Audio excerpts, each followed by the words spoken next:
Hello, my friend. Today I will tell you another long-forgotten legend. Close your eyes and let the magic transport you to Middle-earth. Our journey begins.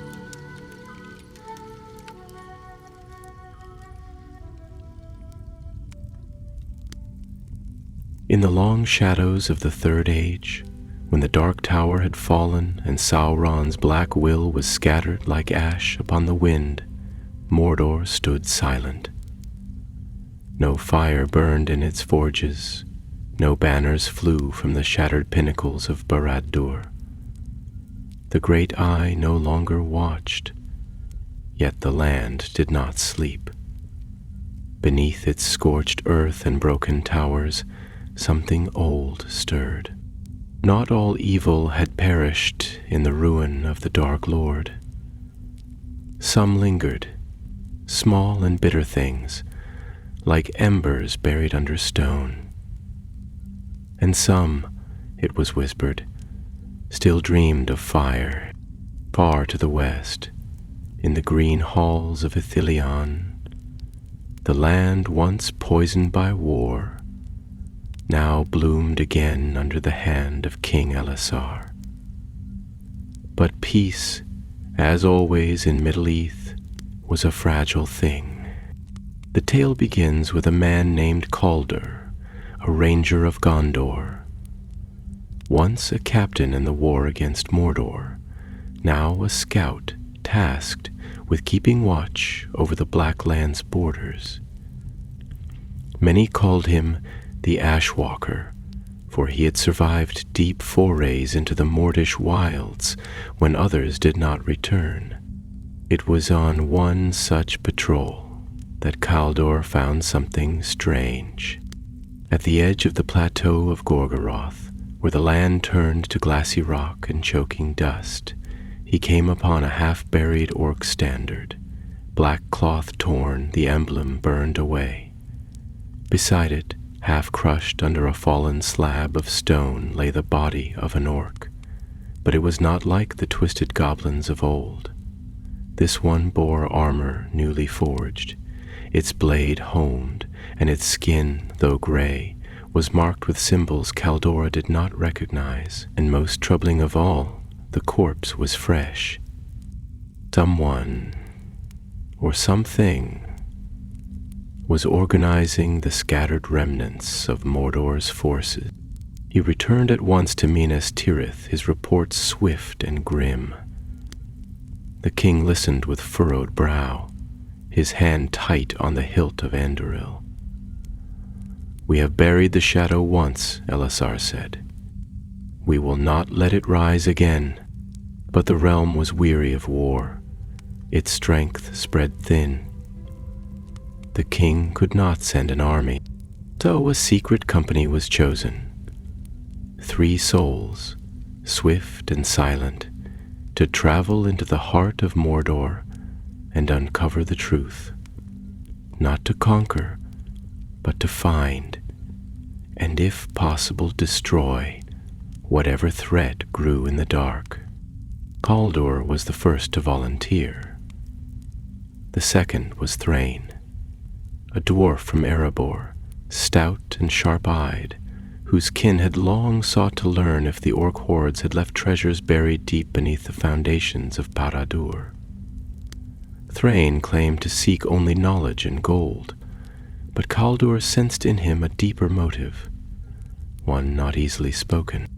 The third was a surprise to them both, Sered, a Haradrim woman, cloaked in red and bearing a spear of southern make. She had once fought for Sauron's armies, but after his fall she had wandered the wilds alone, hunted by both east and west. It was said she had turned on her own during the Battle of the Pelennor, slaying her captain and fleeing into the mountains. Her reasons for joining were her own. 3 is too few, Calder had warned. 3 is enough to be unseen, the king had answered, and if Mordor breathes again, it must be slain in the cradle. So it was that the company set forth from the Eifel Duath beneath the cover of night, slipping like ghosts into the lands where no green things grew. The wind hissed across broken fields, and the stars above were veiled in ash. For many leagues they traveled in silence, speaking only when needed. The paths were cruel, and the air thick with an old, bitter scent, like burnt bone and metal. Calder led them through the ruins of Nurn, past the crumbled outposts of Sauron's slaves, where the soil had once grown crops for the armies of the Eye. Now, nothing but black vines curled over rusted plows, and strange birds circled the skies, croaking in tongues no man knew. One night, as they camped in the shadow of a crag, Sirit stirred from her watch and woke the others. "Something walks the plain below," she said. "Not orc, not beast, something worse." They climbed the ridge, peering through the gloom. There, far off, a shape moved. A tall figure, cloaked in rags, with eyes that gleamed faintly like dying coals. It did not shamble like an orc, nor glide like a wraith. It walked with purpose, dragging behind it a heavy object wrapped in cloth. "What is it?" Thrain whispered. "A herald," Sirit muttered, her voice cold. "They used to roam before the war, bearing Sauron's signs to his lesser lords. But they were all slain. Perhaps not all," Calder said grimly. The figure vanished into the dark, but its trail remained. The company followed, careful and quick, weaving through ravines and pits where lava once flowed like rivers. At last they came upon a cave mouth where the signs of passage were clear. Scraps of cloth, a mark drawn in blood upon the stone. Some sort of sigil, shaped like a rising flame. Thrain hissed softly. "I've seen this before, carved into a fallen vault in the deepest levels of Erebor. It's not orc work. It's older." Calder traced it with his hand. "Then we follow." And so into the dark they went, unaware that behind them, far across the waste, other eyes watched. Eyes that remembered the ancient songs, sung in black speech beneath the mountains. Eyes that had not blinked since the fall of the tower. For in a hidden hollow beneath the ruins of Barad-dûr, the last forge fire had been kindled, and the shadow, long thought dead, had begun to whisper once more. They passed beneath the threshold of the cave as dawn broke upon the ruined spires of the Eifel Duath, though no light reached them in that place. The entrance was narrow, but within, the passage widened into a long corridor carved by time and fire. The walls were scorched and brittle, the air foul with the lingering breath of old evil. Calder led with a torch clenched in one hand, the flame flickering uncertainly, as if reluctant to cast light upon such ancient stone. Behind him came Sirit, her steps silent, her eyes never still, and Thrain followed close, with axe in hand, muttering low in Kulstul to steady his heart. They moved cautiously, for the ground beneath them was treacherous, laced with fissures and half-concealed traps laid by hands long since turned to dust. Yet there was no dust upon the path they followed. The stone showed the scuffs of boots, the drag of something heavy, and here and there a dark smear that might have been blood, though the torch's glow could not confirm it. They were not the first to pass this way. That knowledge clung to them like a damp cloak, and none among them gave voice to their thoughts. At length they came to a chamber half cabased, its ceiling fallen inward and blocking the main way. Great blocks of obsidian rock lay tumbled like children's stones, and among them, bones, many of them shattered, spoke of something violent and recent. Thrain knelt, running a gloved hand over one of the skulls, and his brow furrowed deeply beneath his helm. "These were not killed by blade," he said, his voice low but steady. "This one was crushed by falling stone or by something worse. The bones are twisted, broken, as if by great force. Not orc work." Calder's eyes were on the far wall, where the fallen rocks did not quite seal the space. A narrow gap remained, just wide enough for a man to pass. Beyond it he saw a faint light, lit and shifting like the reflection of a forge fire upon stone.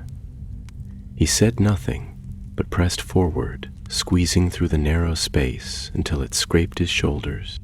The chamber he entered was vast and strangely warm.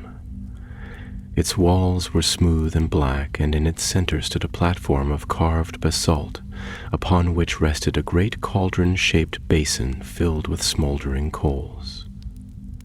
From it rose heat and a dull red glow that pulsed like the beating of a heart. But it was not the basin that held Calder's gaze. It was what lay beside it.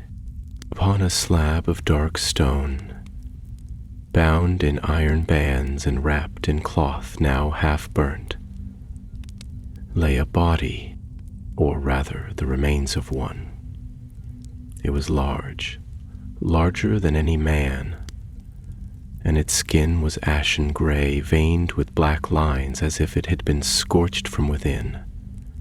Its face was concealed by a helm of dark iron, shaped like the snarling visage of a beast, and its chest was pierced through with a blade, the hilt still jutting from the wound. Calder did not move, but every sense screamed caution. He had seen death in many forms, but this was different. This body had not been left here in defeat. It had been sealed, imprisoned. Behind him, Siret slipped through the gap and froze at the sight. Her voice, when it came, was a whisper thick with dread. "Askarul," Thrain pushed in after her, panting and wide-eyed. "What did you say?" "It is a name from the south," she answered slowly. "A war chief of the ancient days, before even the Dark Lord rose to full power. He was a servant of Morgoth, a smith of twisted metal and darker sorcery. Sauron sought to raise him once, but the attempt failed, or so we believed." Calder's hand rested on the hilt of his sword. "Failed, or was abandoned." They circled the chamber, finding signs of recent movement. Ash disturbed, cloth torn, and footprints, heavy, booted, leading away from the slab toward a side passage hidden behind a low arch. The trail was not alone. There were others, smaller, clawed, the tracks of orcs or goblins, though many were smeared as if dragged. "They've taken something," Thrain muttered. "Or someone." "No," Calder said. "They've awoken something."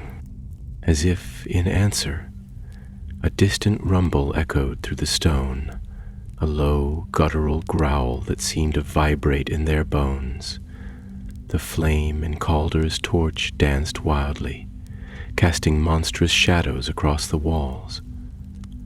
And from somewhere far below, a horn sounded, deep and cold, a sound not heard since the war.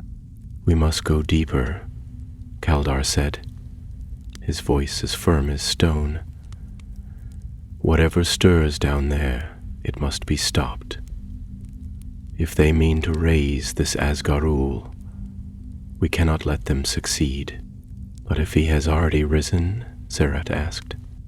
Then we end him again, said the ranger. Whatever it takes. They pressed on, descending the side passage into a narrower hall, the walls etched with runes of fire and command. Zerat translated as they moved. This was a place of forging, of binding, not for weapons alone, for spirits, so the smithy of a dark heart, Thrain said, his voice hushed. At the end of the hall stood a gate, wrought of black steel and marked with the same flame-shaped symbol they had seen on the surface. But this was no ordinary flame. It was crowned with a single eye, not Sauron's, but something older, wilder, filled with wrath and hunger.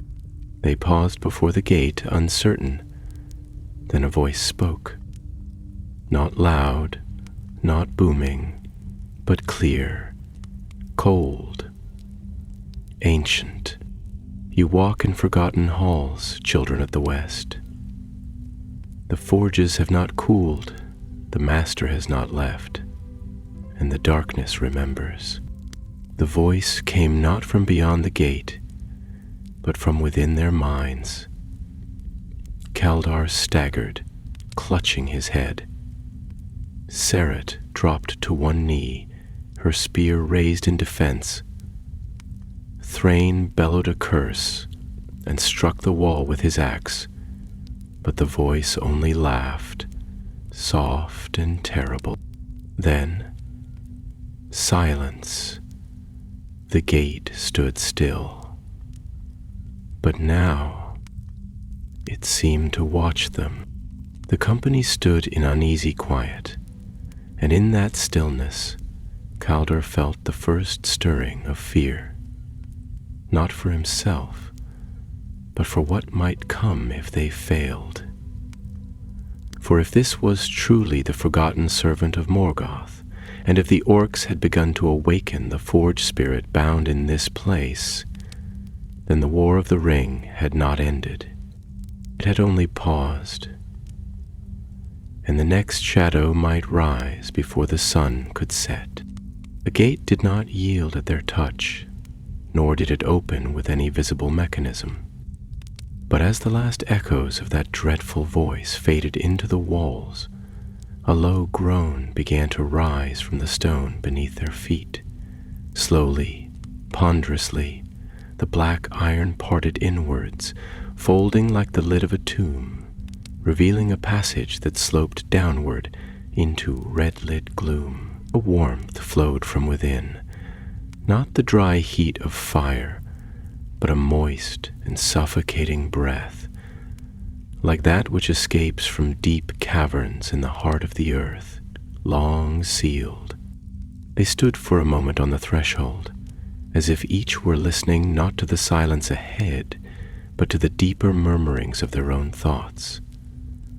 Kaldura's grip tightened on the hilt of his blade, the torch held high above his head, casting long, flickering shadows upon the walls. Zerat did not speak, but her eyes gleamed with some inner fire, and though her brow was furrowed, she showed no sign of fear. Thrain only nodded. His jaw set, the lines of age and battle deepening in the half-light. The descent was long and curved, a spiral hewn with precision and dark artistry. Along the walls were carvings, reliefs in the stone that seemed to twist and writhe as the torch passed them, depicting scenes not of conquest or glory, but of creation twisted into torment. Blacksmiths with empty eyes shaping chains from the limbs of their prisoners. Beasts with many limbs dragging iron carts through fire-lit pits. And always, at the heart of each carving, the figure of a smith cloaked in shadow, his face obscured by helm or hood, his hands ablaze with unholy flame. This is no forge of the dwarves, Thrain muttered, though none had spoken. "This is a place of unmaking." They did not answer, for what words could touch the unease that gripped them? They pressed on, and the passage ended in a wide hall with a domed ceiling lost in darkness. Here the air shimmered with heat, and the sound of hammer upon anvil rang faintly, though no smith could be seen. Across the floor ran channels of glowing molten ore, not gold nor silver, but some darker metal, with a dull red sheen that pulsed like blood in open vein. Calder stepped warily onto the stone floor, and with each step the temperature rose. At the far end of the hall stood an altar of basalt, shaped like a great anvil, and upon it lay remnants of armor, blackened, scorched, half-melted, as if some force had attempted to remake them and failed. Around the anvil, the ground was etched with runes so old that even Serret could not name them.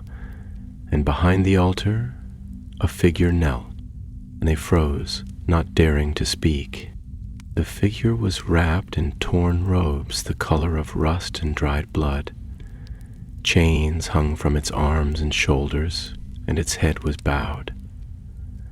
For a moment it did not move, and Caldur almost believed it to be a statue. Then, with a slow and creaking motion, it raised its head. Its eyes burned like twin coals, not with light but with memory. There was no flesh visible beneath the hood, only shadow and the faint outline of a face once proud, now worn thin by time and agony. Its voice came not from its mouth, but from the very walls around them. "You have come," it said, with a sound like iron scraping against iron. "The Watcher of the West, the Child of Fire, the Son of Stone. The wheel turns again." None of the three spoke. The figure rose, chains clinking, and as it did, the flames in the molten channels flared higher, casting leaping light upon the walls. The smith, for surely this was he, gestured to the altar. "Do you know what was forged here?" it asked, "in the days before Sauron took his master's mantle, when the world was young and the will of Morgoth still burned in hidden hearts?" Thrain stepped forward, his voice gruff. "You speak in riddles. We are not lore masters, nor are we fools. Say what you mean, shadow thing." The smith turned toward him, and though no face could be seen beneath the hood, Thrain stepped back, sweat beading upon his brow. "Once," the smith said, "I forged the instruments of war. Not weapons, but engines, devices meant to bend the wills of lesser beings.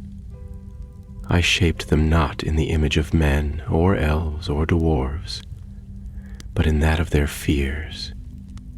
I was called Asgarul, and I served no master but flame and fury." Calder stepped forward now. "You were buried, slain, your forge sealed beneath the dark tower. How is it that you speak?" "I do not live," came the answer. "Nor am I dead. I was bound by treachery, sealed by those who feared what I would become. Sauron did not destroy me. He used me. He fed upon the remnants of my craft, yet denied me form. Now, with the tower fallen, the chains loosen, the forges stir, and the orcs, those pitiful remnants, seek a new master." "Then you mean to rise in his stead," Serret said, her voice like the whisper of steel drawn from its sheath. There was silence, long and heavy. "I mean to finish what was begun," Asgarul said at last, not for Sauron, nor for Morgoth, but for the fire that consumes all order. I will reshape this land, not with armies, but with creation. The Dark Tower fell, but the forge endures." As he spoke, shapes began to stir in the shadows behind him. Figures of iron and flesh, half made, their bodies twisted as though some design had gone awry. Limbs fused with blades, faces half formed, eyeless and silent. They stood still, yet menace clung to them like soot to flame. "You will not leave this place," as Garwin said, "not with the knowledge you carry." Drain raised his axe, and Serret her spear, but Caldor did not draw. His eyes were fixed upon the smith, and he saw now that the chains which bound him were not iron alone. They were runes, etched into his form, forged of light and word. They held him still, but only just. "If the forge is your heart," Calder said, "then perhaps it can be quenched." He threw his torch into the nearest channel of molten metal, and at once the flame surged wildly.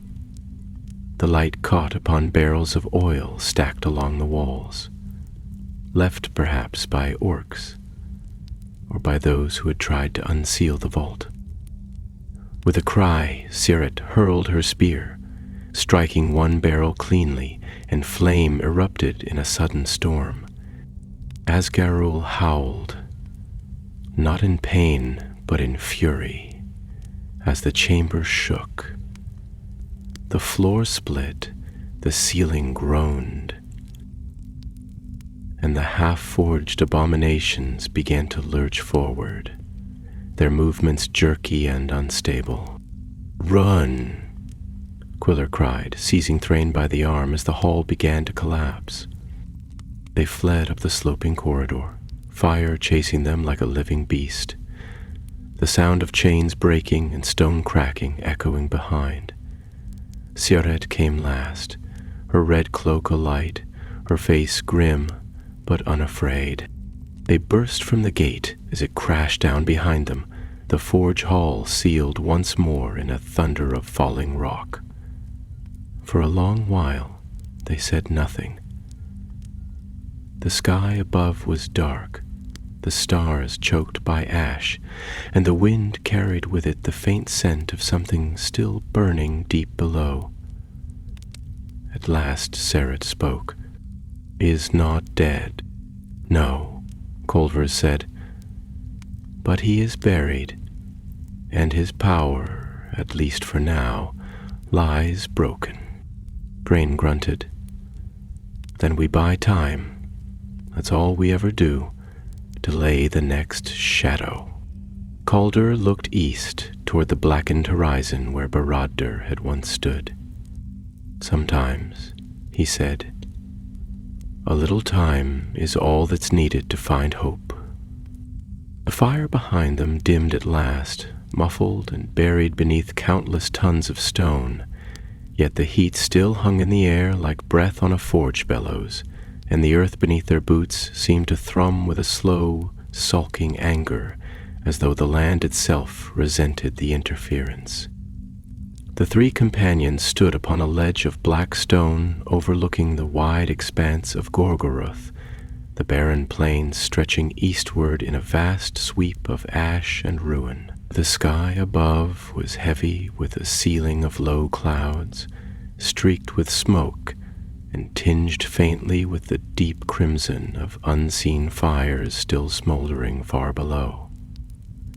Here, even in the wake of their flight, the silence held fast, not the peace of a resting land, but the tense stillness of something wounded, licking its wounds, waiting. Calder knelt by the edge of the ledge, brushing his fingers along a ridge of stone where fresh cracks had begun to spider out from the cliff face.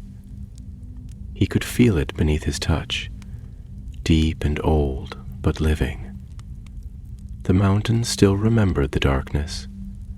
Though they had sealed the forge hall and buried Asgurul beneath its wreck, Caldur knew with the certainty of one who had walked long years in war that the work was far from done. The smith might lie chained once more, but the hammer had struck, and the echo had not yet ceased. "We must not remain here," he said at last, rising to his feet. "The sound will have traveled. If there are orcs left in the ashlands, they will come like flies to carrion." Brain, who had seated himself upon a low boulder and was polishing the soot from the head of his axe with the hem of his cloak, looked up and nodded grimly. "Let them come. After what we've seen, a few ash-bitten maggots would be a mercy." But Sereth did not smile. She stood apart from them, her spear planted in the ground beside her, eyes fixed on the eastern distance, where the jagged crown of Barad-dûr's ruin still loomed like a broken tooth against the sky. Her expression was unreadable, but there was a fire in her gaze that no smoke could dim. "Their whispers in the wind," she murmured, more to herself than to the others. "Words spoken in the tongue of my forefathers, not prayers, but commands." Caldur turned to her, his face drawn and solemn. "What do they say?" She did not answer at once. Her hand tightened on the haft of her spear, and only after a long moment did she speak again, her voice low. "They say, 'He who burns shall rise. He who was bound shall bind in turn.'" Rain spat into the dust. "Curse their riddles. I've had my fill of half-spoken warnings and talk of flame." But Sirt's eyes did not waver. "It is no riddle. It is prophecy, one from the ancient south, kept hidden even from the captains of the Haradrim. My mother whispered it once, when I was still a child, and the Dark Lord had not yet claimed our banners. She said the true fire would come not from the west, nor from the east, but from the depths of the world itself, born anew in the bones of mountains. "Asgurul," Kaldar said. "Or something worse," Sereth replied. A hush fell between them then, heavy and long, and not even the whispering of the wind disturbed it. The day was waning, though in that land it was difficult to mark the hours, for no sun could be clearly seen, only the pale hint of light straining through the cloak of ash. They did not speak again until the last of the forge heat had faded from the stones, and the air grew cold once more, the chill that seeps into all places where shadow has long reigned. They descended from the ledge and passed into the lower valleys, where the remains of Sauron's fortresses lay scattered and sunken like the bones of a dead beast. The ruins of watchtowers, their great iron spikes twisted and blackened, stood like sentinels over craters filled with old slag and bones. Here and there the marks of recent movement could still be seen, footprints, scraps of cloth, the faint stain of blood upon stone. That night they camped beneath the overhang of a shattered wall. Its upper stones collapsed inward, leaving a hollow space barely large enough for shelter. The fire they kindled was small and hidden, for though the forge had drawn the attention of every dark creature for leagues, they dared not invite further notice. Sleep came slow and uneasy, broken by half-heard sounds and dreams filled with smoke and metal. Calder dreamed of chains that moved on their own, and of a voice speaking in tongues he did not know, but whose meaning he could feel, an invitation and a threat, all in one. When the morning came, gray and bitter, they rose and continued eastward. The plain of Gorgoroth offered no comfort, only endless stone and grit, and the remains of war still untouched by time. They moved swiftly now, for Calder had determined they must reach the dead marshes before the next moon waned. There, perhaps, they might find a path back to Ithilien, or at the least send word to the king. But the road was not so simple. On the third day they came upon the ruins of a garrison, one of Sauron's old strongholds, long abandoned, its black gates sundered and its towers crumbling. Yet the signs of recent life were unmistakable. Fires had been lit within the inner court, and the smell of roasted meat still clung to the stones. Skins were stretched upon frames, and rusted weapons had been gathered into piles for repair. Orcs. Not the great hosts of the past, but something more cunning. A band, perhaps, or a tribe, scattered after the fall and now seeking purpose. It was clear they had been drawn here by something, some call or signal, perhaps the rising of the forge fire, perhaps something older. Calder ordered silence and caution. They crept along the outer wall and into the broken keep, moving as shadows among shadows, until they came upon the main hall. There, crouched before a fire pit filled with glowing coals, knelt a creature, tall for an orc, its limbs long and scarred, its face gaunt and marked with the same flame sigil they had seen in the deep hall. It spoke in a guttural tongue to the gathered band, its voice rough but urgent. Seret listened closely, her head tilted, and after a moment she translated. It speaks of the new fire, of a rebirth. He calls himself the Flame's voice, and he claims to have heard Asgarul's call in the darkness. Rain gripped his axe. Then it spreads already, like wildfire beneath dry brush. Calder frowned, then looked to Seret. Can you kill him with one strike? She nodded without hesitation. Then do so, he said. Seret vanished into the gloom, and the others circled to the far side of the hall. When the spear flew, it flew swift and true, and the orc voice choked mid-sentence, falling back with the shaft buried in its throat. For a heartbeat, silence reigned. Then came the cries, howls of rage and terror, steel drawn, feet thundering on stone. Calder leapt into the fray with sword drawn, Thrain beside him like a hammer of stone, and Seret whirled among the shadows, her blade a streak of fire. It was not a battle of glory, but of necessity, of survival. Blood was spilled, black and red, and when it was done, the hall was silent once more, littered with the dead. They stood among the bodies, breathless, grim. It is spreading, Sereth said again, her voice like iron on stone. Caldur nodded. Then we must end it before it burns beyond the black land. And so they turned their eyes toward Barad-dûr. The forge was buried, the herald silenced, but the shadow had not been vanquished. It had only found a new voice.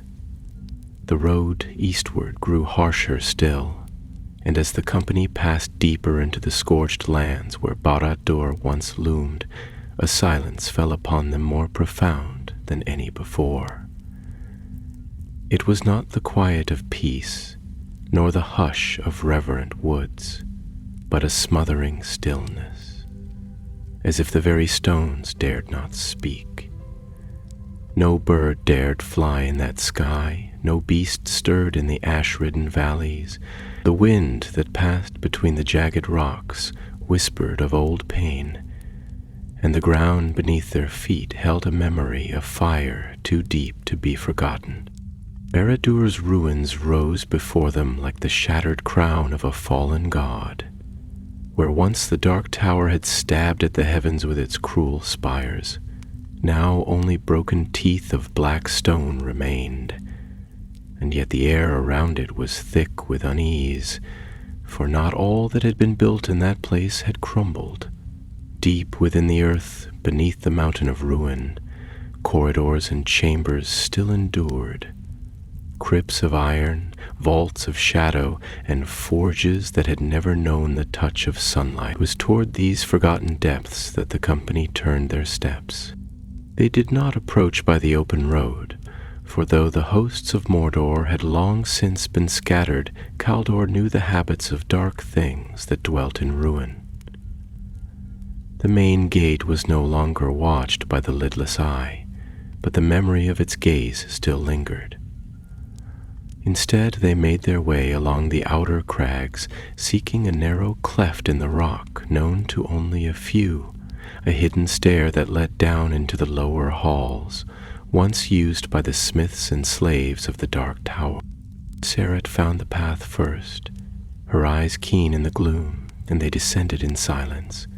The stair cut into the very bones of the mountain, winding ever downward into gloom. Moss did not grow here, nor the white roots of cave flowers.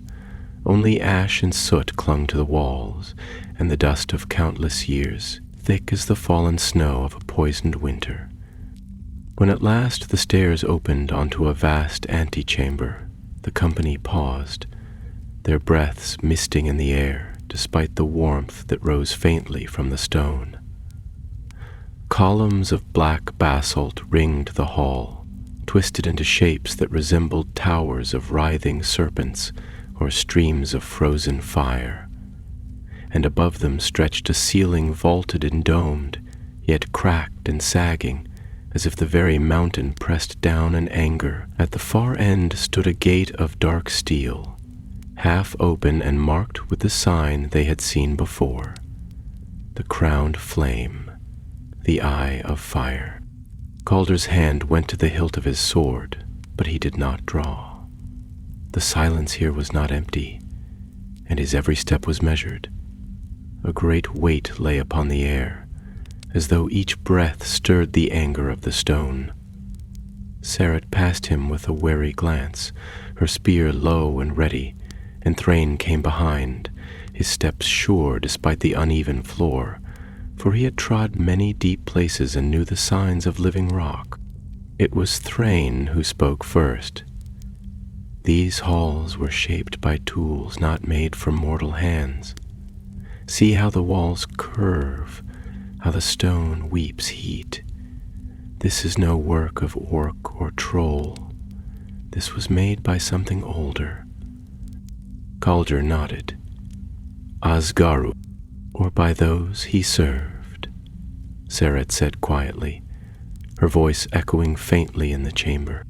They passed through the gate and into the corridors beyond, where the ceiling grew lower and the air heavier still. Here the architecture changed, less ornate, more brutal. The walls were lined with iron plates, riveted and scarred, and the floor beneath their boots bore marks of chains dragged and talons scratched. The smell of old fire clung to every surface, not fresh but deep, as if it had seeped into the very marrow of the stone. As they passed through a broken arch, they entered what had once been a forge chamber, smaller than the great hall they had sealed days before, but still vast by the measure of men. Cold furnaces loomed along the walls, their mouths gaping like the jaws of slain beasts, and in the center of the room stood a great table of stone, blackened by soot and etched with strange runes now half worn by time. On the table, scattered like toys, were the broken remains of armor, helms split asunder, breastplates warped by heat, and gauntlets with fingers still curled in agony. but it was the wall beyond that held them fast. A mural carved in bas-relief stretched across the black stone, nearly 10 feet in height, depicting the forging of a great figure, its form not born of flesh but of iron and fire, its head crowned with flame, its arms wrapped in chains that reached into the earth. Around it smaller forms toiled, not as servants but as extensions of its will, half or cracked darkness and flame. Sereth stepped closer, her brow furrowed. "This is not Sauron," she said slowly, tracing the edge of the flame crown with one finger. "It is older, more primal. This is the fire that the South feared before the Dark Lord came." Rain grunted. "And if I read these marks true, it is not merely prophecy, it is design." Keldor turned. "A plan," the dwarf said. "A pattern laid down in stone. Esgarul did not serve blindly. He crafted his own dominion, one that would outlast Sauron's fall. He buried it here, in the roots of the tower. And now it awakens," Calder said. The air grew thick then, the torchlight dimming, as if unseen breath sought to smother the flame. The very walls seemed to pulse, and a low sound, deeper than thunder and slower than the grind of glaciers, rolled through the stone. Dust fell from the ceiling, and the iron plates along the corridor walls groaned. Suddenly, from one of the darkened alcoves, a sound rose, a metallic scuttling, like claws upon stone. Sereth turned, spear raised, and Thrain brought his axe to bear. From the gloom crawled a creature, small and hunched, its body fused with metal, its face no longer that of any beast or orc, but a mask of iron riveted into what had once been flesh. It hissed as it moved, sparks flickering from joints ill-fitted, and its eyes glowed with a red light that pulsed in rhythm with the forge's buried heart. It did not speak, but lunged without warning, and the chamber erupted in movement. Calder met the thing head-on, his sword shearing through part of its arm, before it struck him with a blow like a hammer. He staggered, rolled, and rose again. Thrain charged, roaring, and brought his axe down with a blow that split the creature's skull and sent it clattering to the ground in a heap of twisted parts. But the sound had woken others. From every side passage and broken doorway came the scrape of movement, the low hum of unnatural voices, and the flickering of lights. Shapes emerged, some small, some towering, each bearing the marks of Osgarul's failed craftsmanship, each a mockery of life and will, bound by fire and hatred. "We must flee," Sereth said, backing toward the forge gate. "We cannot stand here." "No," Calder said. "We must find the heart of it. If this was his plan, if this is where he meant to rise again, then there must be a root, a place of power. We must reach it, or this will spread beyond these halls. Then we go forward," said Thrain grimly, "to the very throat of the flame."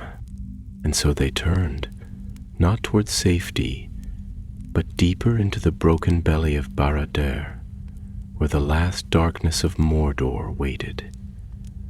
Not silent, but singing in steel and ash. The corridors beneath the black tower narrowed as they pressed deeper, their steps now shadowed not merely by ruin, but by the breath of things which should not have stirred. The stone underfoot was no longer flat nor natural, but had been shaped and scored by tools of malice. by instruments whose designs had long since passed from the memories of men, dwarves, or elves. Walls that once had borne the sigils of Sauron now lay defaced, overridden by fresh markings. Glyphs etched in blood and fire, their meaning twisted and veiled in darkness. The deeper they went, the more the air seemed to press in around them, until it was no longer mere warmth they felt, but the presence of a will, slow and watchful, waiting like a coiled serpent beneath the mountain's bones. Drain led now, his eyes keener in the blackness than those of the others, and his voice was a steady mutter as he named the turns and the bends in the stone with grim precision. Dwarves had long memory for the shape of delving places, and though this was no hall of his kin, he read the slope of the earth and the pattern of the stone with instinct bred from the forges of Erebor and the deep roads beneath the lonely mountain. Calder came behind, his blade ever drawn, though he knew it would not be steel alone that would serve them here. Seret, ever silent, brought up the rear, her spear in hand, her eyes flicking always behind, for there was a sound at their heels like the skittering of many legs upon stone, though whenever they turned, nothing was seen. At length, they came to a chamber unlike the others. The entrance was framed by 2 pillars wrought of black glass, veined with a red glow that pulsed faintly, as though blood ran within the very stone. Beyond the arch, the ceiling rose high and vanished into gloom, and the floor was laid not with slabs of stone, but with a mosaic of shattered armor, blades, and bone. In the heart of the chamber stood a great forge, silent now but not cold. Heat radiated from it still, not in flame, but in a low shimmer that blurred the air, as if the forge were dreaming. And upon the dais behind the forge, wrought of twisted iron and bound in chain, stood a throne. It was a hideous thing, made not for comfort or majesty, but as a symbol of dominion. Its arms were shaped like claws, its back like a gaping maw, and around its base coiled serpents of black steel, whose eyes blinked with red fire. The throne was empty, but not unclaimed. Above it, suspended in the air without cord or beam, hung a helm. It turned slowly in the air as if upon an unseen axis, and its face was a mask of molten metal, featureless but for a single slit shaped like a flame. From within that slit came a dull red glow, steady and unblinking. None of them spoke. Even Thrain, whose tongue was seldom stayed by fear, held his silence. Calder stepped forward, his voice low. "This is the source," he said, "not the body of Asgaru.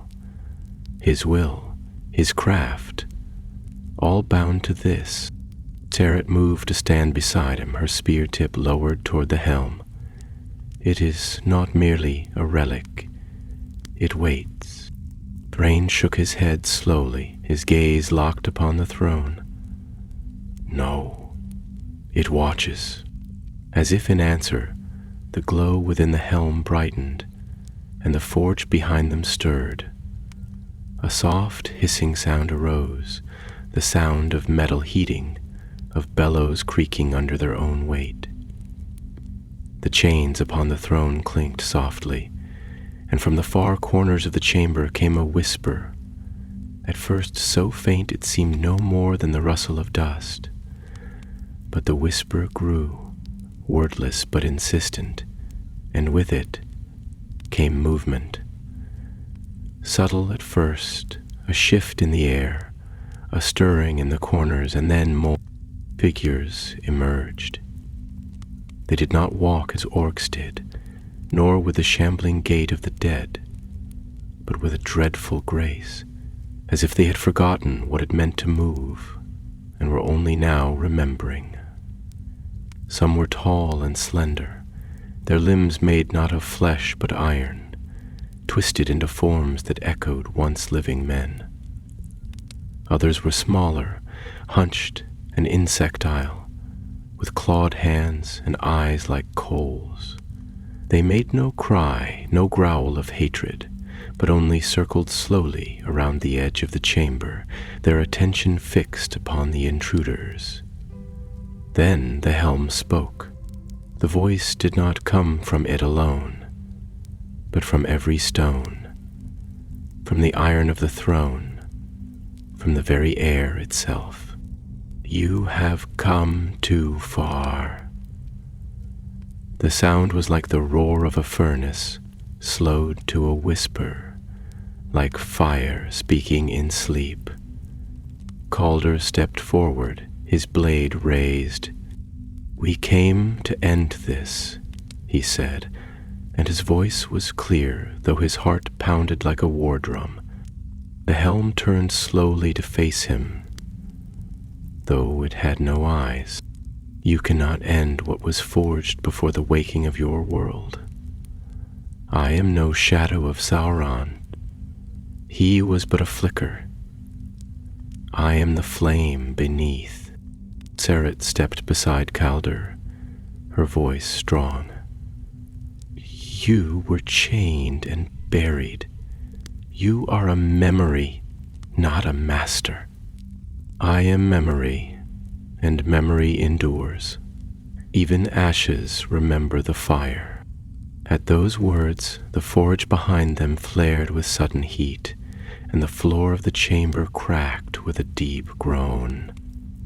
From the veins of stone, molten metal began to seep, slow and glowing, creeping toward the center where the three now stood.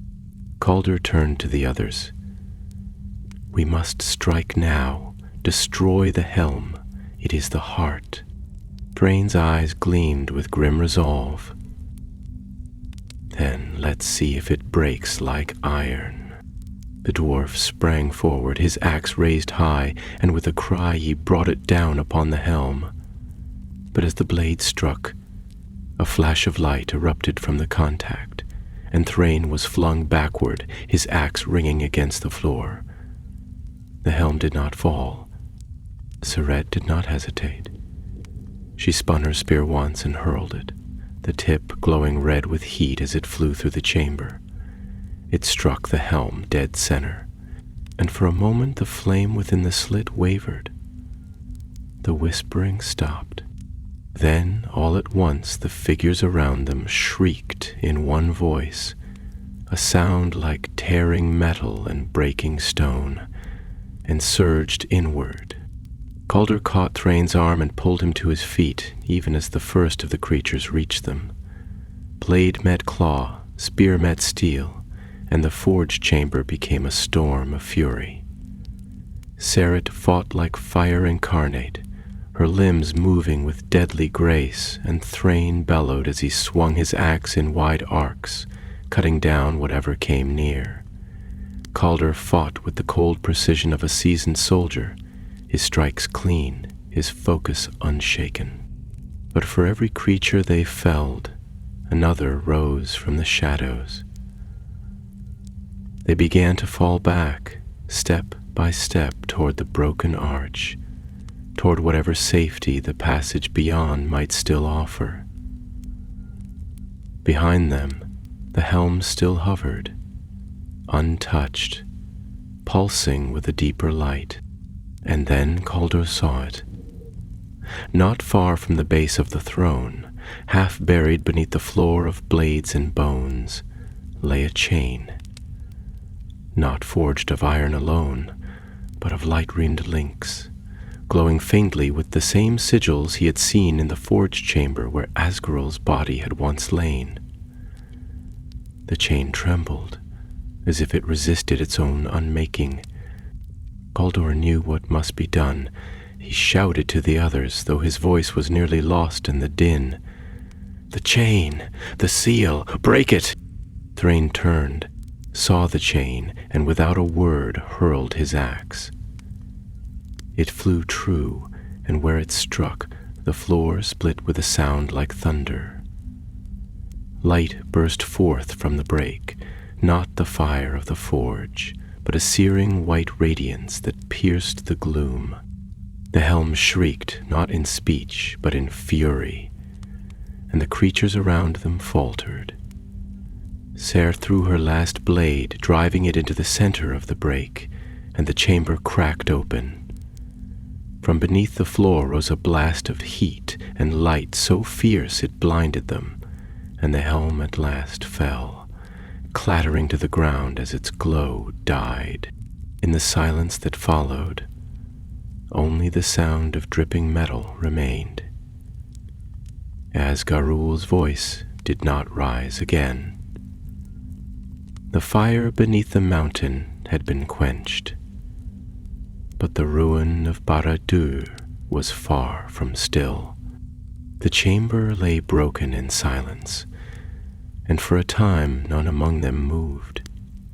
The pale light of the shattered seal lingered like mist above the ground, casting long shadows that danced across the scorched walls and over the scorched remains of the dark throne. The helm that had hovered above it no longer glowed, but rested lifeless on the stone, its flame extinguished. A faint ringing still filled the air, not of any bell or blade, but the sound that follows a great sundering. A silence so deep it hums. Calder stood amid the ruin, breath heavy in his chest, his sword arm slack at his side. His cloak had been torn, and his shoulder bled where one of the forge-born things had raked him. He felt neither pain nor triumph, only the tremble that follows great danger past. Around him lay the bodies of the half-wrought, their limbs twisted in death as in life, steam rising from their frames as the last heat of the forge died with them. Tierret leaned upon her spear, though her eyes were still fierce, and her hair, black and tangled, clung to her face with sweat. She did not look upon the helm, but upon the throne itself, as though wary that it too might stir. Thrain knelt beside the broken floor, where the radiant chain had snapped and fallen away into motes of light. His brow was furrowed, and in his hands he held the head of his axe, now cracked along the edge, a flaw he had not seen before. That chain was no craft of evil, he said at length, his voice low. It was made to bind, yes, but with purpose, with wisdom. Not all that lies in shadow was laid there in malice. Calder stepped forward and lifted the fallen helm, turning it in his hands. It was light, far lighter than iron should be, and though the glow within had vanished, he thought he felt something, faint and fleeting, as though a memory still clung to its shape. Asgarul is ended, he said, not as a question, but as a statement, and yet even as the words left his lips, they rang hollow in his ears. Ser approached and touched the helm lightly with her fingers, then withdrew. No, she said, not ended, unbound. The torchlight flickered then, as though a wind passed through the chamber. But there was no wind in the deeps of Barad-dûr, only breath, long held and now exhaled. They did not linger. The ruin was unstable now, the very stones groaning beneath their feet, as if the weight of the mountain, held in check by Asgarul's chains and forgecraft, now sagged upon its wounded heart. The halls they had entered in silence now trembled with a rumor of collapse. From far off came the crack of falling rock and the whisper of fire dying in its cradle. They passed back through the corridors, past the mural of fire and flame-crowned shadow, and as they went they saw that the carvings had changed. The lines of the stone were dimmer now, the flames less fierce, and in the eyes of the great figure there was no longer fire, but emptiness. The shapes around it had crumbled, and the mountain in the carving, once cracked with wrath, now bore no wound. At last they came again to the stair by which they had entered, and began the long climb up from the belly of the ruin. It was a hard ascent, and their limbs were heavy from battle and ash, but still they pressed on, for behind them the mountain murmured and heaved, and Calder feared it would not hold its shape for long. When at last they came once more into the light of day, they found the sky above had changed. The clouds of ash had parted, not fully, but enough for the sun to pierce through in narrow shafts, streaking the plain with gold like the fingers of a hand reaching through smoke. The wind was rising, and with it came the scent of old fire being washed away. They made camp among the ruins of an old watch-post, where the bones of stone walls still stood and the iron grates had long since rusted to dust. There, beneath a low sky and a pale moon rising, they rested, and in the stillness they spoke at last of what they had done. Calder turned the helm over in his hands again, and though it no longer burned, he found it difficult to cast aside. It was a smith, he said quietly, and in his mind he sought not conquest, but dominion through craft. His forge was his kingdom. He would have shaped the world, not with armies, but with fire and chain. Thrain stirred the embers of their small fire with the haft of his axe. Worse than Sauron in some ways. The Dark Lord would have ruled, aye, but through fear and war. This one would have reshaped the bones of the world, burned away its form and given it new shape, like metal in the mold. Sareth sat with her back to the wind, her cloak drawn close, eyes fixed on the darkness to the east. "There are others," she said at last. "Not like him, perhaps, not so strong, but seeds remain. In the east, in the south, in the ruins beneath forgotten cities. This was only one of many. A deep root, yes, but not the last." Calder nodded, and silence fell again, broken only by the sighing of the wind through the stones, as the fire dimmed and the stars brightened above them. He drew from his pack a scroll, sealed in the wax of the king, and unrolled it upon his knee. It was blank save for the royal crest, and the words he had been told to write when his task was ended. His hand moved slowly, and the words were few. "The forge is broken, the shadow sleeps, but the fire still smolders." He rolled the parchment again and sealed it. "We ride west at dawn," he said. The others gave no word, but their eyes met his, and in them he saw the same understanding. Their task had not ended in glory, nor had it lifted the shadow entirely from the world, but it had struck a blow, and for a time at least, the dark would not rise. In the grey light of morning, they rode from the ruins of Barad-dûr, 3 shadows against the rising sun, and behind them, the mountain whispered, "No more." Yet far beneath, in a chamber sealed by fire and buried in stone, the broken helm lay silent. And though the flame was gone, the forge remembered. Through the desolation of Gorgoroth they rode, their path winding like a scar across the face of the black land. The ashen winds blew low about their feet, and the skies, though softened in hue since the unbinding of Asgaruel's forge, remained veiled in a dull mantle of cloud. The very air seemed to bear the taste of old ruin, the breath of a land which had been wounded deep, and though the fire beneath the mountain no longer stirred with malice, the earth had not yet forgotten its torment.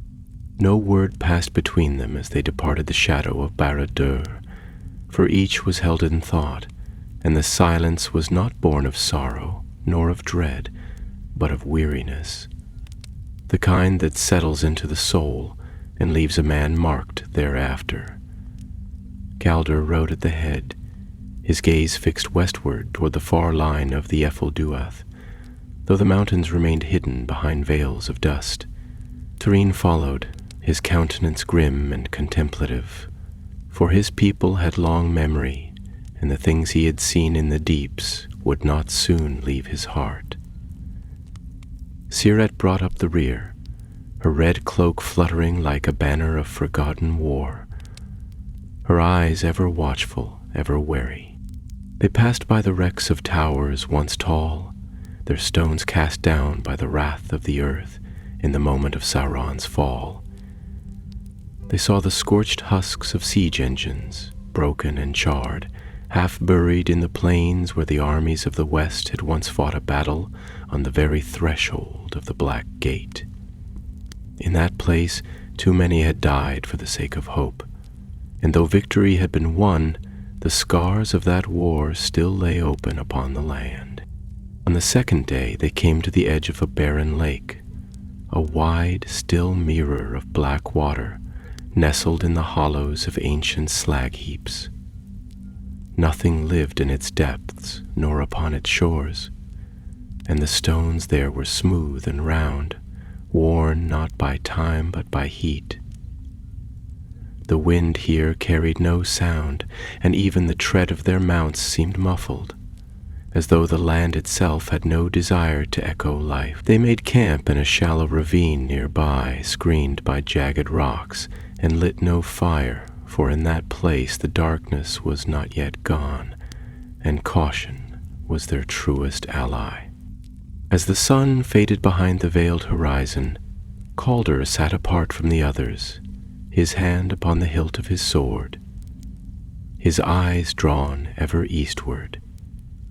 In the silence of the twilight he could still hear it, the faint hammering that had once filled the forge hall beneath Barad-dûr, the rhythm of a will that had sought to shape the world anew. He did not fear it now, for the chain had been broken, the helm cast down. Yet he could not forget the voice that had spoken from the very stone. I am the flame beneath. He knew well enough the cost of prophecy and the weight of names. Asgaruel had not been born in the world of men, nor had he risen in the manner of mortal kings. He was a fragment of an older shadow, a spark left smoldering from the great fires of the First Age. And such embers, even when quenched, left their mark upon the fabric of things. Siret approached in silence and sat beside him. For a time she said nothing, but when she did speak, her voice was soft and without its usual fire. You do not sleep. Calder shook his head. Sleep will come, but dreams are less kind than the waking dark. She nodded slowly. The helm remains behind us, broken and buried, but the memory of it walks with us still. It is not only memory, he said, looking into the gloom. It is a warning. There are fires yet unkindled, in places we cannot see. She glanced at him, her gaze sharp despite her weariness. You believe this was only the first? He did not answer immediately. When he did, it was with the same quiet weight, that had settled upon his voice since they had fled the fort hall. There are powers that endure in silence, deep beneath the roots of the world, in places where the light of stars has never shone. Asgarul was one such power. Forgotten, yes, but not lost. Now he is undone. But if such as he can stir again, after ages uncounted, then who can say what lies in the deep south, or beneath the seas, or in the halls of the distant east? Thrain had joined them, and he sank down upon a rock nearby with a heavy sigh, the sound more like the settling of stone than breath. He looked from one to the other, and his voice was gruff, but not unkind. I have spoken with elves in years past who told tales of the early days, of Morgoth's servants scattered like seeds across the world when their master fell. Many were hunted, some were slain, but some simply vanished. Perhaps Asgarul was one of these, hiding beneath Sauron's shadow, waiting. Perhaps there are others, sleeping still. And if they wake, Seren asked. Thrain lifted a shoulder. Then we do as we have done now. We stand and we fight. Kaldor smiled faintly, though the expression held little warmth.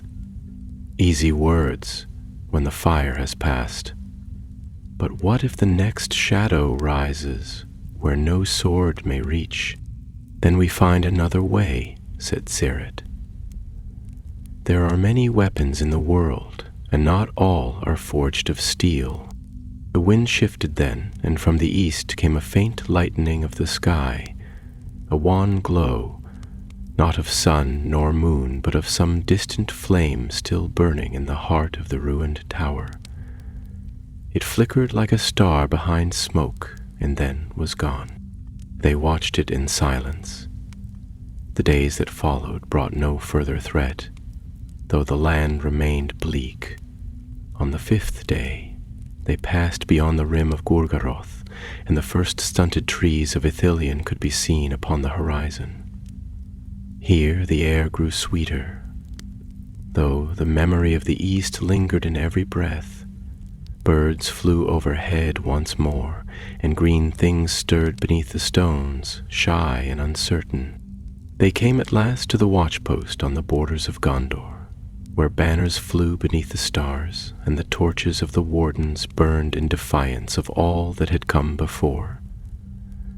There, Kaldor gave the scroll into the keeping of a rider, who sped it west to Minas Tirith beneath the cover of night. The company themselves remained for a time, not out of command, but out of need, for they had been wounded in ways that no healer's hand could mend at once. When word returned from the White City, it bore the seal of the king and a message written in his own hand. The words were few, but they spoke with weight. The flame is quenched. Let the ashes rest, but do not forget where they fell. Watch the east and guard the old wounds. Peace is won by those who remember. So it was that Calder, Thrain, and Seret remained in the borderlands for a time, watching the shadows of the Ethel Duoth with wary eyes, speaking little of what they had seen beneath the mountain. Yet those who passed through the watch-post spoke of them in quiet tones, of the Ashwalker returned from the heart of Mordor, of the dwarf who bore a cracked axe but would not part with it, and of the woman with a red cloak and a gaze like burning coals. And in the east, far from the green fields of Gondor, the winds whispered still through the broken stones of Barad-dûr. Beneath the ruin, the forge lay cold, but in the depths of the world, the fire was not yet wholly gone.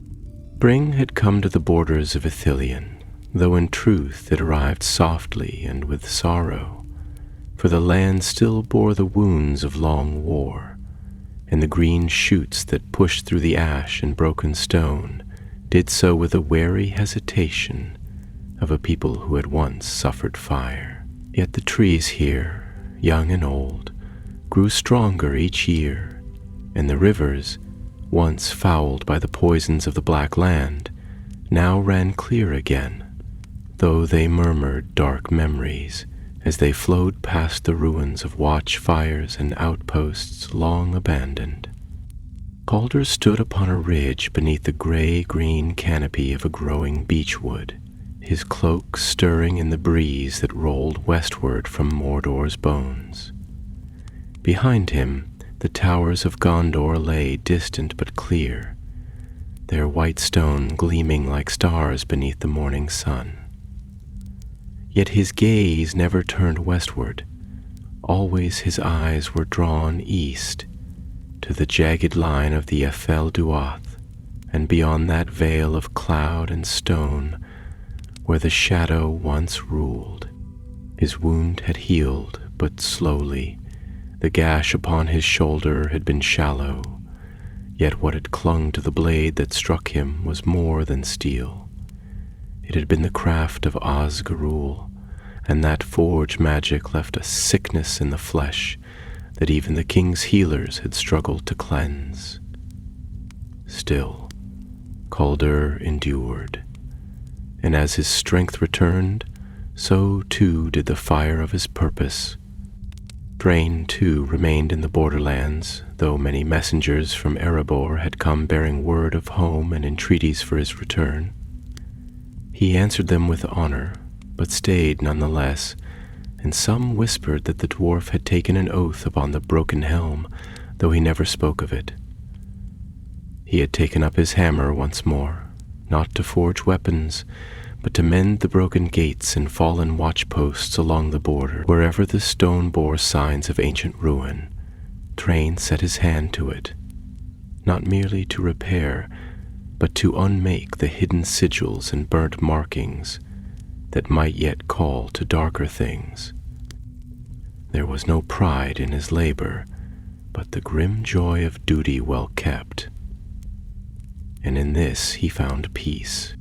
Deret was seldom seen by day. She came and went like the wind, always on the move, slipping into the passes of the eastern range, or vanishing into the thick woods of Herondor, where the king's reach was still young. What errand she followed she did not say, but she bore with her a small shard of the forge's chain, broken and blackened but still faintly warm to the touch. She claimed it was a talisman, a sign of what had been on others believed it a warning. It was on a night of silver mist that Calder was summoned to the watchtower by the border, where a rider from Minas Tirith had arrived under secret seal. The message was brief, written in the firm hand of Faramir, Prince of Ithilien, and bore the command of King Elisar himself. A shadow stirs in Lithlad. Scouts have vanished.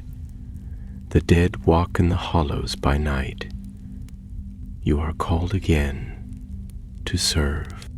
Calder read the letter by the firelight, then folded it, and said nothing for a long while. The silence in the room was deep. Only the soft crackle of flame and the wind beyond the stones gave answer. Later, as dawn broke over the hills, he found Thrain by a crumpled parapet, where he was hammering new bolts into the frame of a gate that had been splintered in the War of the Ring. The dwarf looked up as the ranger approached and waited, leaning on his tool. "There is word," Calder said, and passed him the scroll. Thrain read it once, snorted, and handed it back. "Then it begins again." "It never ended," Calder replied. That evening they met Seret upon the banks of a stream not far from the camp, where she had returned from the south with dust upon her boots and the scent of foreign lands upon her cloak. She did not speak, But when Calder showed her the message, she simply nodded and unbuckled her spear from her back. So it was that the three were summoned once more, and without fanfare or the sound of horns, they set out across the land that still bore the scars of ancient flame.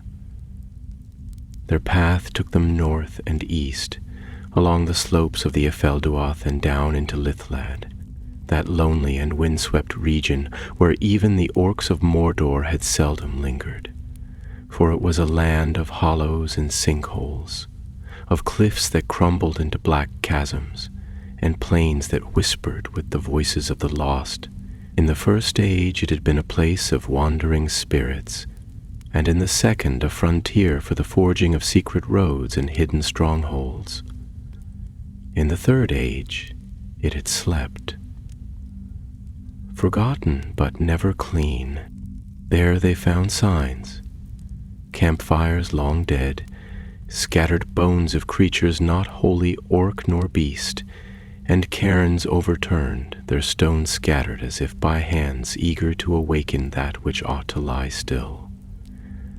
The air was colder here than it should have been, though the sun shone above, and the soil bore no life save a pale moss that grew in lines, not circles as if drawn by a patient hand. The stars at night were veiled, even when no cloud passed above, and their light seemed to falter when it fell upon the earth. They found a hollow on the third day, a deep depression in the ground where no water ran, though the stone was worn as if by ancient tides. At its center stood a monolith, half toppled, etched with runes that none of them could read. Thrain touched the stone and drew back at once, his face pale beneath his helm. "This is no craft of dwarf or elf or man," he said. "It is older, perhaps older than the tower itself." Calder studied the lines, his brow furrowed. "It calls," he said, "but not to us, to something beneath." Sarid laid her hand upon the hilt of her blade and turned her eyes to the darkness at the edge of the hollow.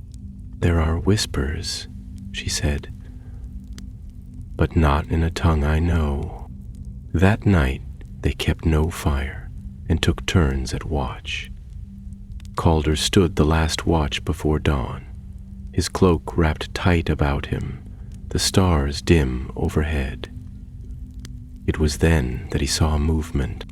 Not far from their camp, down in the hollow where the monolith lay, a figure stood, tall and pale, cloaked in tattered robes that stirred not with the wind. It raised no weapon, spoke no words, but its head turned slowly, as if listening for something. Then it knelt and placed its hand upon the stone. Calder did not move, but the breath caught in his throat. The stone glowed faintly where the figure touched it, not brightly, but with a slow, pulsing light, as though some ember deep within the earth had heard and answered. And though no sound reached his ears, Calder felt it in his chest, a deep, slow tremor, like the beating of a heart long still, now waking. He turned and roused the others, speaking no words, for none were needed. The fire was not gone, it had only moved elsewhere. The wind that swept over the hollow was dry and sharp, carrying with it the scent of stone newly broken, and a whisper beneath the air that spoke of something ancient rising. The figure in the ravine had vanished ere the first light of morning touched the peaks of the Efelduath, and though Calder had kept his eyes fixed upon the place, no sound nor sign betrayed its passing. Yet the stone remained changed. That which had been cold and lifeless now bore a faint sheen, as if fire ran beneath the surface, hidden beneath the guise of age. They descended into the hollow at first light, the sky above the color of old steel and the sun cloaked in a pale mist. The stone monolith stood silent, though it no longer seemed a relic of forgotten times, but a sentinel, watching, waiting. Sarah circled it once without speaking, her spear lowered, her hand brushing lightly against the moss that curled along its base. Thrain muttered in Khuzdul as he examined the runes, but his words were grim, and when he stood again, he shook his head. "These are marks of binding," he said at last, "but their shape is not right. The loops are too long, the angles broken. I know the crafts of my people and the tongues of many halls, but this was carved by hands that never forged for beauty. It was meant not to seal something in, but to hold it in place until it could rise." Galdor stepped forward, his gaze never leaving the face of the stone. "This was a beacon," he said slowly. "A call. The one I saw in the night. He did not summon the fire, he woke it. The three stood in stillness then, as though the wind itself were holding its breath. The land around the hollow bore no mark of recent passing, and no tracks could be found in the dust. Yet all three knew, by the weight in the air and the stillness in the bones of the earth, that the moment of awakening had come. They made no fire that night, nor did they rest easy. Each kept watch in turn, and when Kaldur took the third and final watch before dawn, he sat beside the monolith in silence, his back to the stone, his blade across his knees. The stars above were faint, the sky barely touched with the first grays of morning. Then, once more, he felt it, the deep, slow rhythm, not a sound, but a feeling, like the echo of a hammer striking an anvil in some buried forge far beneath the roots of the world. He rose swiftly and called the others. They came without question, and together they watched as the monolith cracked along its center with a sound no louder than a breath. A narrow fissure opened from base to crown, and within, for the briefest instant, they saw a red light flare, faint and flickering, like the last breath of a dying flame. Then it was gone. The hollow shook, and from the far ridge a stone slid free and tumbled down with a crash. "We must follow this," Calder said at once. "It is not yet a fire, but the spark has caught. If we do not find its source, it will grow, and we shall not be able to stop it a second time." Thrain nodded grimly, adjusting the straps of his pack and tightening his cloak against the rising wind. "Then we go east. There are tunnels in these hills, old roads from the time before the war. The orcs used them to move unseen. If this thing stirs beneath, it will use those same paths." Sarat did not speak, but she turned and began to climb the far slope without waiting. The others followed, and soon they passed beyond the line of sight from the hollow, descending into a narrow vale where the grass grew pale and sparse, and strange shapes lay beneath tarpaulin sheets of rock, half-buried structures, weathered and broken, their purpose lost to time. They found the first entrance just before dusk, hidden behind a cairn of skulls, long whitened by sun and wind. The stones bore no name, and no symbol save one: the crowned flame, etched with careful reverence into the largest of the bones. "It follows us," Sarat said, her voice low. "That sign, It is not Asgurul's alone. It is older. Calder brushed away the moss and dust with the tip of his sword, revealing more carvings beneath. The shapes were not letters but patterns, spirals within spirals, set like wheels within wheels, each connected by lines too fine to be made by orcish hand.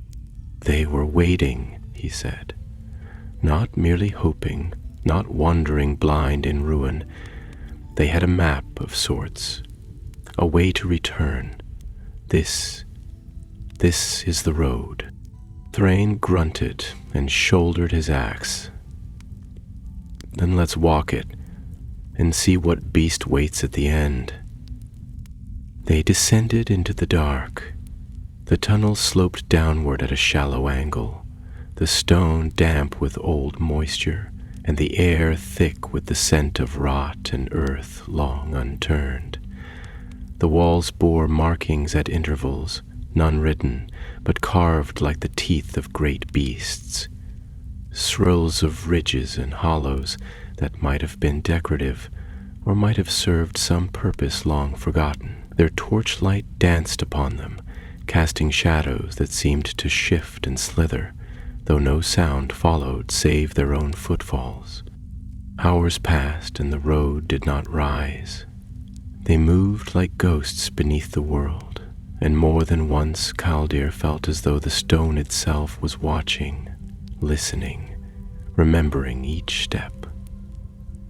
At last they came to a chamber carved from a single vast hollow of the rock, circular in shape, its ceiling lost in shadow, and its floor set with a pattern that echoed the forge rooms of Mordor. But this was older, less cruel, more methodical. In the center of the floor stood an altar, though it bore no sign of worship, only a great basin filled with fine gray ash. Siret approached and stirred the ash with the butt of her spear. Within the basin, half buried, lay a shape of metal, curved and delicate, the hilt of a blade so old that rust had not claimed it, as if the air itself feared to touch it.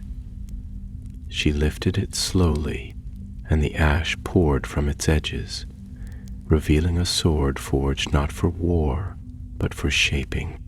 "It is a smith's blade," she said. "A king's," Thrain added, his eyes narrowed. "Or something worse." Calder stepped forward and laid his hand upon the stone rim of the altar. It was cold, but in its heart there was a memory of fire, like the heartbeat he had felt before. "We are not at the end," he said quietly. "This is the threshold. Beyond this, the fire waits.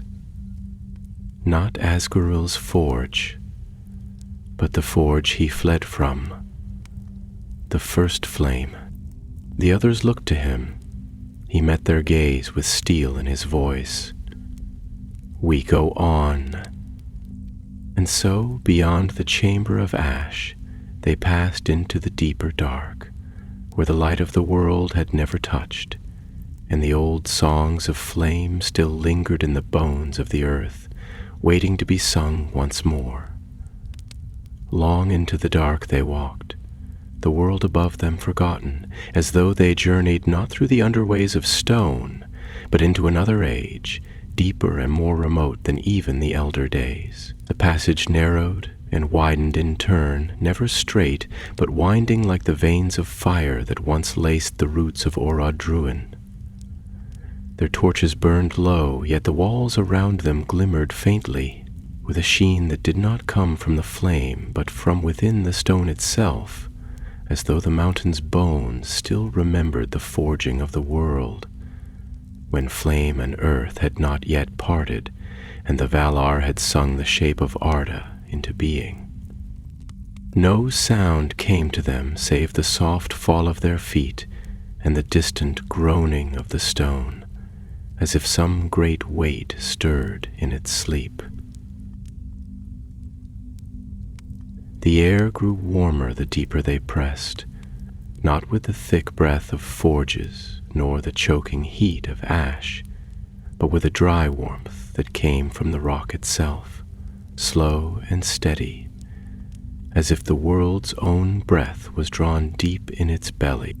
The sword that Serret had drawn from the altar remained unsheathed, for no scabbard would take it. Its blade, though blackened with age, gleamed faintly in the torchlight, and along its spine were runes that none among them could read, not even Thrain, who knew the speech of stone and the marks of many halls. But as they moved deeper, that strange sword began to hum, a soft and steady note that pulsed through the air like the low call of a distant horn. "This place is not hollow," Caldur said, as they paused upon a stone bridge that crossed a crevasse so wide the torchlight could not touch its far side. "It is shaped, not by water nor time. This was carved with purpose." Thrain nodded, and his voice echoed like a drum. "I have seen the deep delvings of Gezad Dum, and the secret mines of the Iron Hills. Never have I walked in halls such as these. The lines are too perfect, the angles too precise. This was not shaped by dwarves, nor men, nor elves." "Then by whom?" Serret asked, her gaze fixed upon the chasm below. Thrain was silent a long time before he spoke again. "I do not know." They crossed the bridge without further word and came at last to a doorway set into the wall of the mountain, vast and arched, without hinge or bar. Upon its face was no inscription, no mark of passage save one. Burned into the black stone, a single symbol, the crowned flame, its edges glowing faintly, as if touched by an ember that refused to die. Calder stepped forward and raised his torch, the light flickering across the carving. "This sign follows us like a shadow. It was Asgarul's mark, but I do not think it was his to claim." "It was his master's," Serret said. "Or his memory." Thrain set his hand upon the door and drew it back at once. "It is not sealed. It waits to be opened."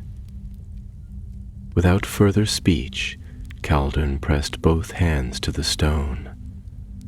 A warmth rose beneath his fingers, not the biting heat of fire, but something older, deeper, as though the mountain itself recognized him, or the blade he bore. With a groan like the bending of iron under great weight, the door began to open, folding inward upon itself without sound of gear or chain, revealing a wide chamber beyond, lit not by flame, but by a soft and flickering light that came from the walls.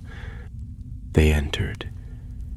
The chamber was immense, shaped like a dome, and at its heart stood a forge, not like those of men, nor even the dark forges of Barad-dûr, but something older, crafted from the roots of the mountain itself.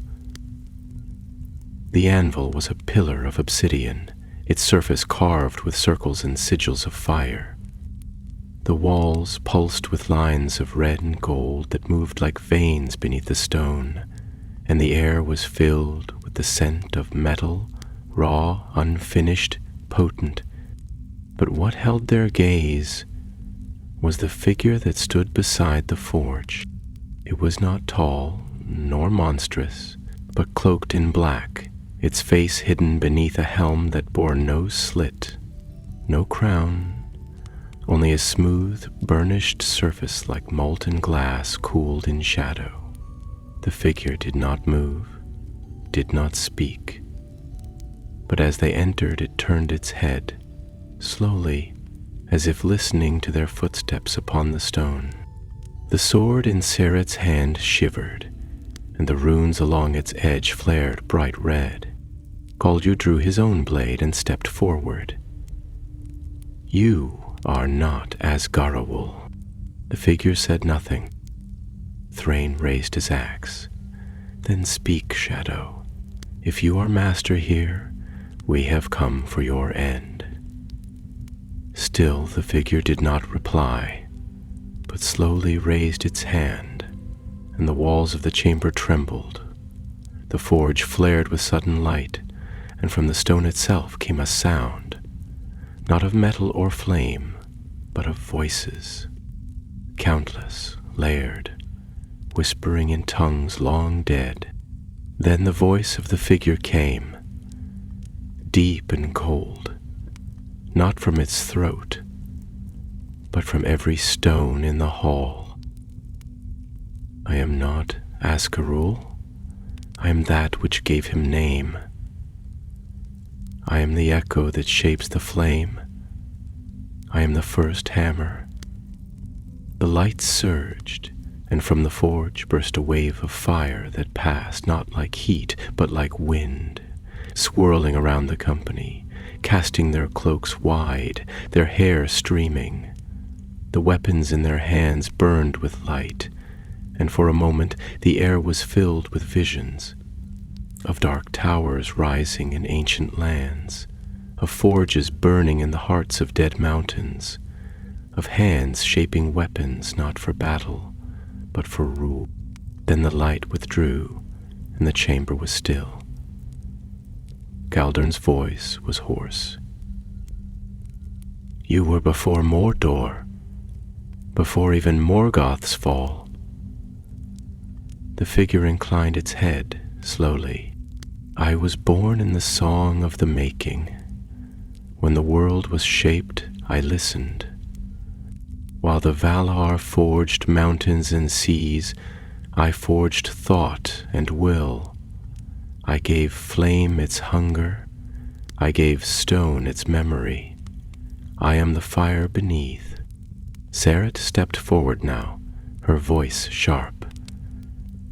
"Then it is you who stirred Asgarul, you who built the hidden forges, you who called the Forgeborn."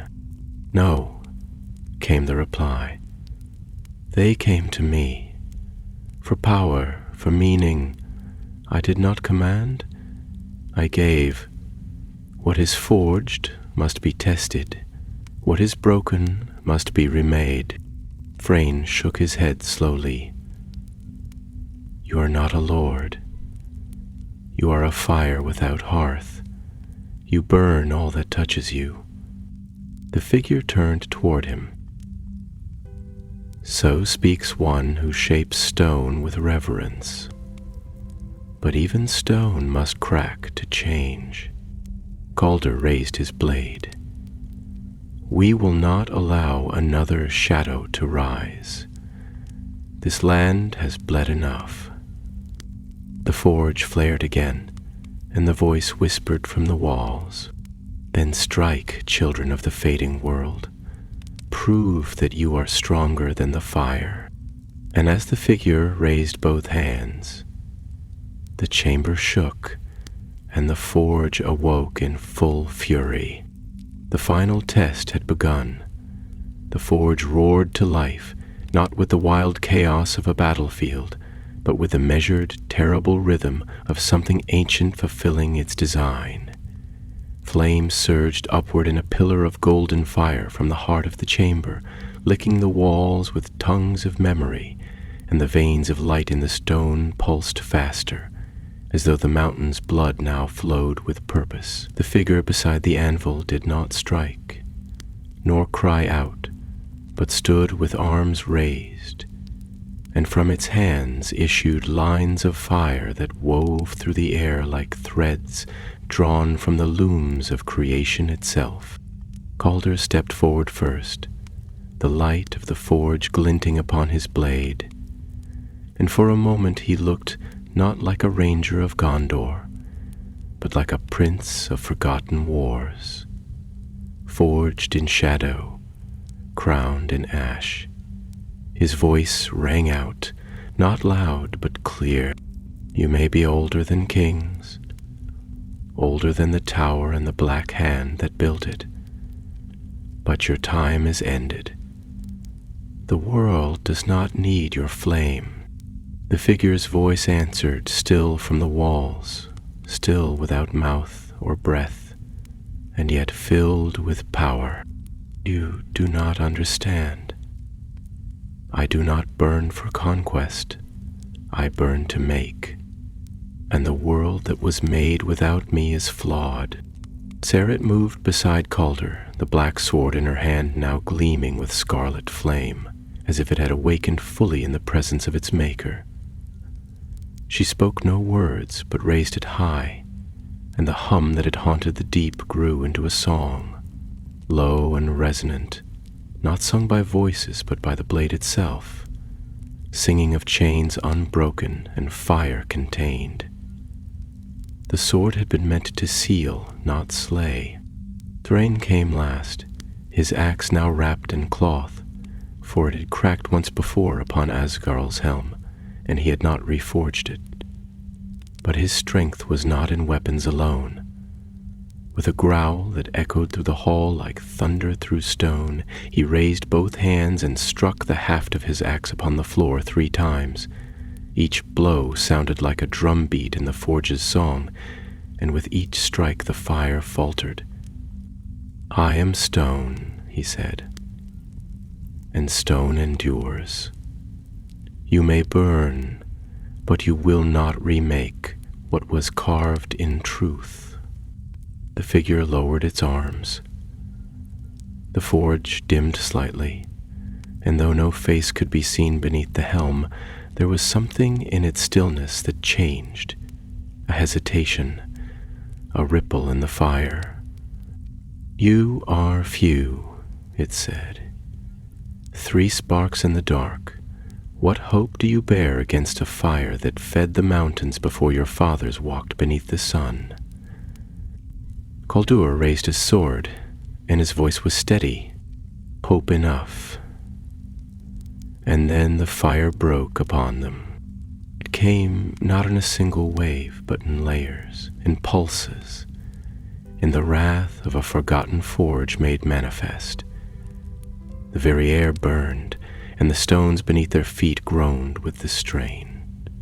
From the walls burst forth shapes of fire, not creatures of flesh, but memories given form, echoes of the first servants, figures shaped like elves and men, but wrought of light and shadow, wielding blades of smoke and embers. They fought not to kill, but to delay. Calder met them first, his blade striking through flame, cutting form from formlessness. The sword hissed with each blow, its edge glowing as though it drew light from the things it sundered. Serret moved through the fire like wind through smoke, her red cloak streaming behind her, the black sword singing as it turned back the tide. Thrain stood firm by the central anvil, holding the space with blows that shattered even the light, protecting the place where the fire was brightest. But the forge did not tire, and as the battle raged, Calder saw the figure, still motionless, still silent, draw from the air a second shape, a blade not of metal, but of fire itself, and place it upon the anvil. The air trembled, the fire bent toward the blade. "Otway!" "It is forging," Calder cried. "He means to make another, not a servant, a king." Serret's eyes flashed with fury. "Then we end it now." She raced to the anvil, leaping over fire and light, her blade held low, but as she struck, the blade in her hand shattered, not in splinters or shards, but in silence, falling like ash. She fell to her knees beside the forge, her hand empty. "No," Calder whispered, even as he fought back the flame-born shades. But the broken blade did not die. Its remnants fell into the forge, and the fire recoiled, folding inward, as if drawn down into itself. The figure turned, for the first time uncertain, and the voice that had spoken with such surety now trembled. "You have brought it here, the unmaking?" The forge dimmed. The fire dulled to gold, then red. Thrain reached into his cloak and drew forth a hammer, not his own, but a relic shaped long ago, taken from the ruins of Barad-dûr. He placed it upon the anvil beside the fire-blade and spoke in Khuzdul, a word of binding, a word of silence, a word of rest. And then Khaldul stepped forward, the last of their weapons in hand, and he struck the anvil. Once, twice, a third time, and the forge died. The light vanished. The fire guttered like a candle in the wind. The chamber shuddered, and from the walls came no voice, only silence, deep and pure, as though the mountain itself had drawn breath and held it. The figure at the forge fell to its knees. Its helm cracked, and from beneath there was no face, only light. And then the light was gone. They left that place by a different road, a stair that wound upward into daylight, and when they emerged, the sun was rising above the mountains of shadow. The wind was cold, the sky was clear, and the land below lay still. They did not speak for many hours, for their hearts were heavy with what they had seen and what they had unmade.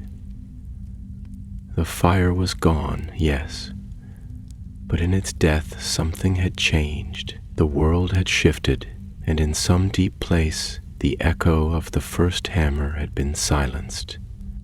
When at last they returned to Ithilien, they did not bear trophies, nor songs. They bore only memory, and the weight of a task fulfilled. Calder returned to his watch, walking the ash-bound borders with quiet steps. Thrain returned to Erebor at last, and spoke no word of what he had seen, save to his kin beneath the mountain, who added a new name to the secret halls. Serret vanished into the south, her red cloak fading into legend, and the sword she had broken became a tale told only in whispers, and in the deep places of the world, the fire no longer spoke, but the stones remembered. And so ends the history of Mordor. Yet the world is not ended, nor ever shall be, while memory walks among men.